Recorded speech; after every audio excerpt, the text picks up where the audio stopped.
Welcome to another exciting episode of Mission Compliance, Unleashing Growth Potential for Defense Contractors. On today's episode, we delve into the dynamic world of defense manufacturing and explore the journey from prototype to full-scale production. Join us as we uncover the best practices, strategies, and real-world experiences shared by industry experts, providing you with invaluable insights on successfully scaling up in the defense sector. In the next several minutes, we'll take you on a fascinating ride through the challenges and opportunities that arise when transitioning innovative ideas from the concept stage to becoming fully operational in the defense industry. We'll go through the intricacies of navigating this critical phase, sharing practical guidelines that can make all the difference in achieving success. Whether you're a defense manufacturer, a business owner, or simply curious about the cutting-edge advancements happening in the field, this episode promises to be a captivating exploration of the art and science of scaling defense manufacturing. So sit back, relax, and get ready to be inspired by the transformative journey from prototype to production. Survey says...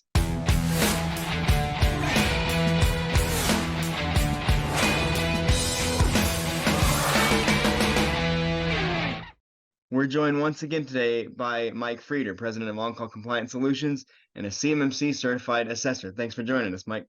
Hey, absolutely, Roman. Great to be here. So, Mike, today we're tackling innovation, using defense manufacturing to take the next big idea from concept to commodity and using it as a competitive edge in the equally competitive industry. So with that said, how important is it to have a well-defined and structured product development process in place to ensure a smooth transition from prototype to production? That's a great question, Roman. Ask me that question one more time. I want to make sure that I caught every piece of that. All right. How important is it to have a well-defined and structured product development process in place to ensure a smooth transition from prototype to production? And from your standpoint, let's say, like, how can compliance play a role in that as well?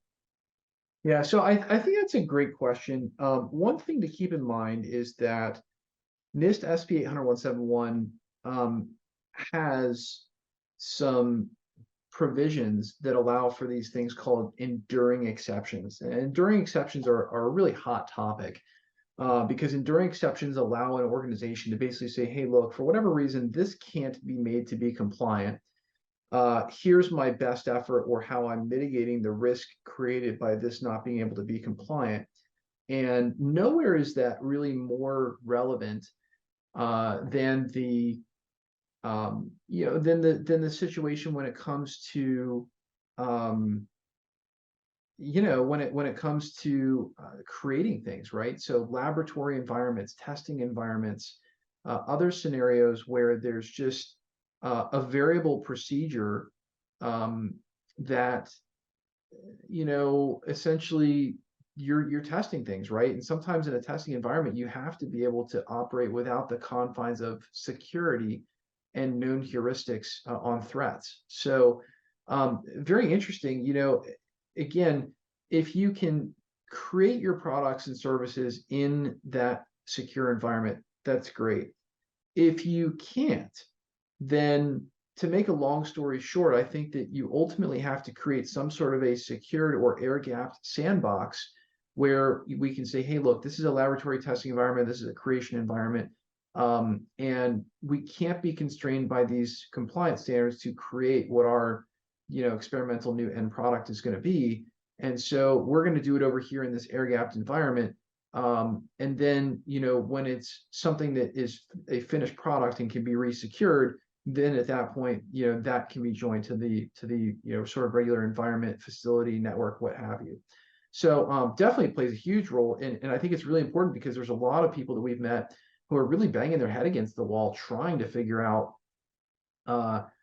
how do you work within the confines of NIST as a defense contractor and keep creative freedoms and developmental freedoms. It's a really big challenge. And so I think that is something that, we really are quite challenged with. And it's something that I think, is very relevant. People need to understand they are still free to operate and do what they've got to do for creation. But then once you're out of the prototyping phase and once it's into production, some level of determination has to be made about compliance. Now, there's another aspect of this too, which is that NIST also provides for a couple of specific example scenarios One of them is the laboratory environment. So, for instance, there are some laboratory testing equipments out there that have to be connected to a network to send data out onto the network, but that simply cannot be made NIST compliant. Those are tough scenarios, and there is, in fact, a provision, again, with enduring exceptions. There is an understanding there is certain equipment which it is not practical to make compliant. They may have embedded operating systems that just simply can't take certain security softwares.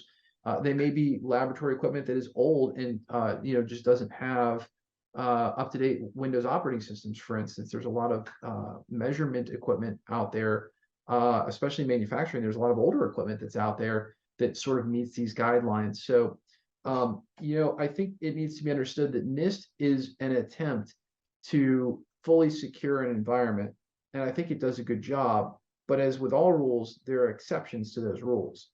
Mhm.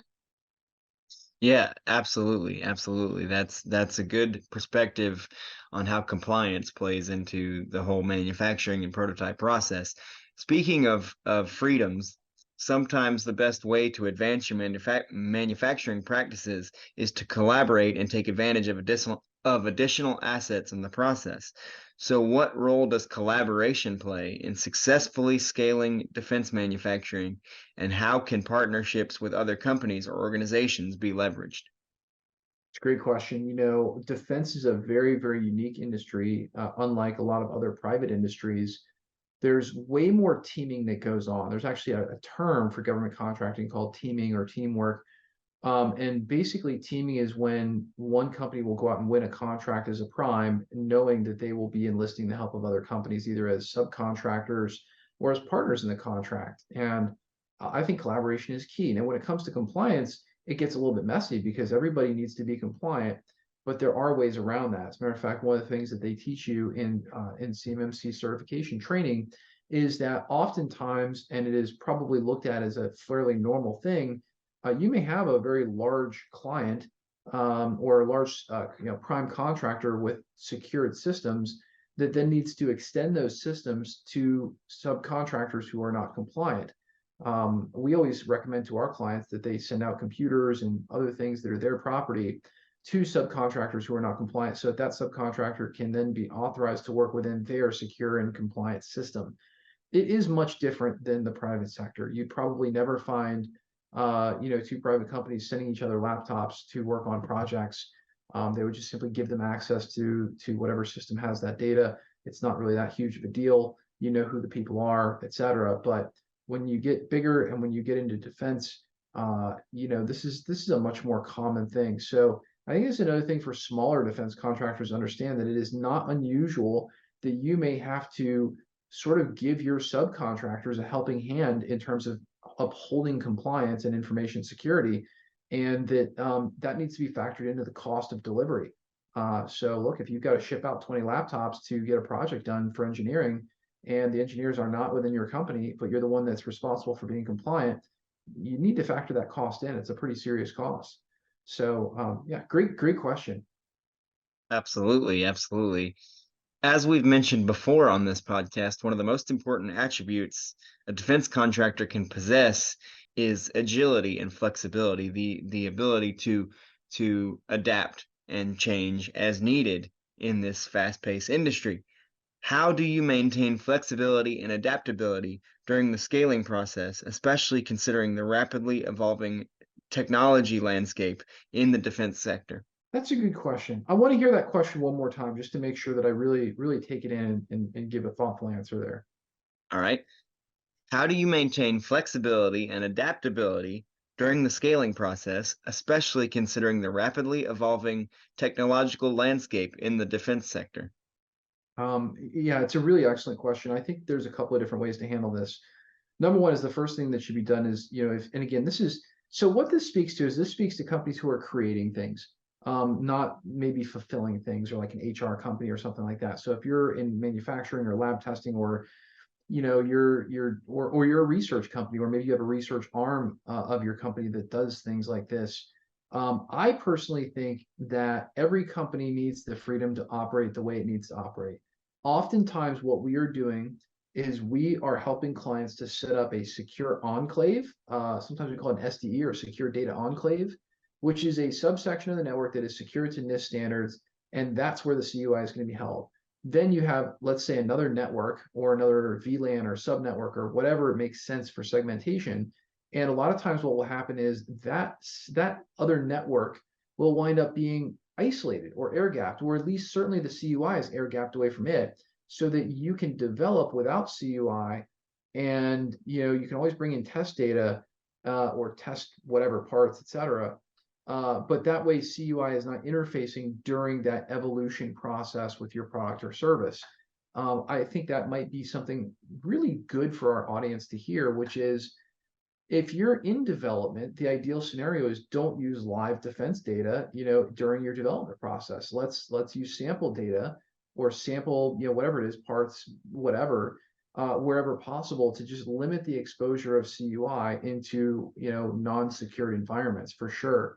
And again, as it becomes more and more mature and you do have to move towards live testing with real data, at that point, the question is, can you put it onto the secured network where it belongs? It's really what we should be doing. Or does it require an enduring exception? Obviously, we write that into the plan and make exceptions for that. So again, I think every situation is a little bit different. I think to get a really good answer, we would really need to understand your specific scenario. And I think that's a great, segue into basically just saying, look, you can visit us at cmmccompliancesecrets.com.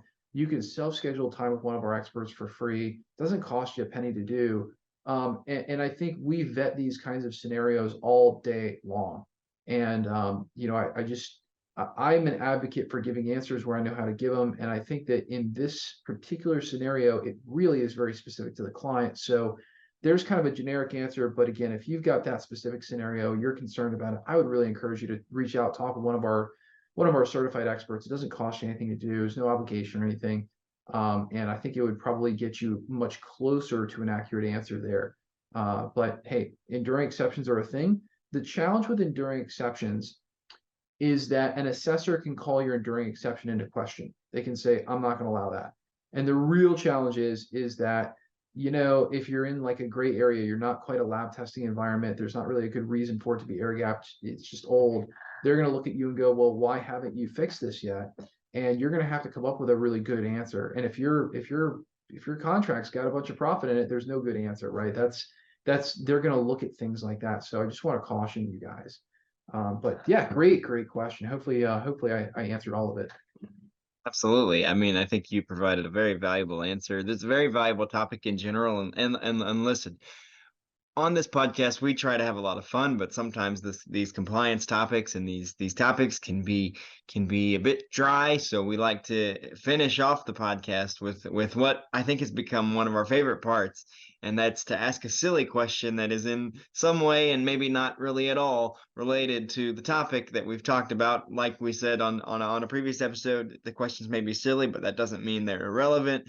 So here comes this week's silly question, Mike. Is there like a secret ancient scroll with mystical wisdom that reveals the ultimate scaling up techniques to defense contractors? It's great. It's a really great question. We counsel our clients frequently on scaling up. It's one of my favorite topics and one of the favorite discussions that we have, because, in on-call compliance, that's one of the big challenges is we love working with our defense contractors. We really do. And we want to help them cover their costs of getting compliant. We want to see them grow. At the end of the day, what this is really all about is growing their defense footprint, growing their companies, and being successful, right? It's a team effort. I will tell you that I think that there's a lot of different elements that make a defense contractor successful and able to scale. The good news is that most of those methods are traditional business methods. A lot of it goes back to absolute sales fundamentals with your people. Are your people calling? Are your people following up with your existing client base? Are you asking for more business? Those are really basic fundamental things that you've just sort of got to get into place, and that so few sales teams really have nailed. I'll give you a great example. We go back to our clients and we ask them for referrals every single quarter. I'd probably do it every month, but again, every quarter has got us pretty flush with business right now. But we do that. We check in on them. We see how they're doing. We make sure they're doing okay with their product or service they get from us. Those are like the basic fundamentals of taking good care of a customer, and yet they're so rare. So many people are just sort of factories in the sense that they get the order, they process the order, they send it out, it's done, it's off the books, and there's no sales guy sort of following up with old accounts. There's just a sales team that's there to deal with the net new, and the net new is the most expensive business to acquire. It's the hardest to acquire. So I would say that the first thing to do is, if you've gotten compliant with this, go back to your accounting system, pull a list of all of the clients that haven't interacted with you in the last 6 months to 12 months. Have a salesperson call them back up. And guys, that is just tipping the iceberg on what I would do to help a defense business grow. And again, we sort of reserve a lot of the sales advice for during our consultations. It's something that we really make a big effort to utilize and train so that they can really make up the money that they're spending to get compliant. And it works. I mean, we've just watched so many of our clients scale up, and there's no magic bullet, but there kind of is. As I so often find in business, if you just do the doing, if you just do the work, it's amazing what the end result will be. And I think that in sales, we so often fail to do the work, to make the grind, to follow up and just be good human beings and find out if our customers are happy with their service. So yeah, I don't know. There's an old saying that I follow, which is give, give, give, and then ask. You've got to give 3 times before you can really ask for something back. And I think Right. that that's a really important part. I think you've just got to give.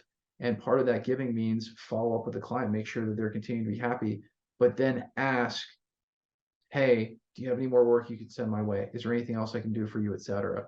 Do you have other companies that are into this stuff that could use our help? Those are things that I think every company could do better. See, what did I tell you guys? Just because the question is silly does not mean the answer is irrelevant. That's right. And with that, that wraps up another great episode of Mission Compliance. We hope our discussion today has provided you with valuable insights, practical strategies, and inspiration to navigate the ever-evolving world of defense. We'd like to thank Mike for joining us again and providing us with another episode chock full of valuable information. Thanks, Mike. Hey, always a pleasure, Roman. But the conversation doesn't end here. We encourage you to continue exploring these topics and connect with us on our social media channels. Share your thoughts, ask questions, and engage with fellow listeners using the hashtag Mission Compliance Podcast.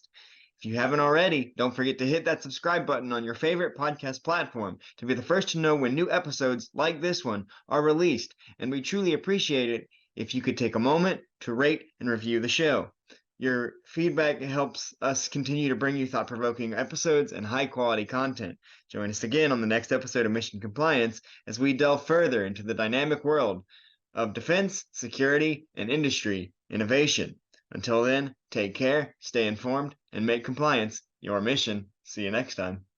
Thanks, everybody.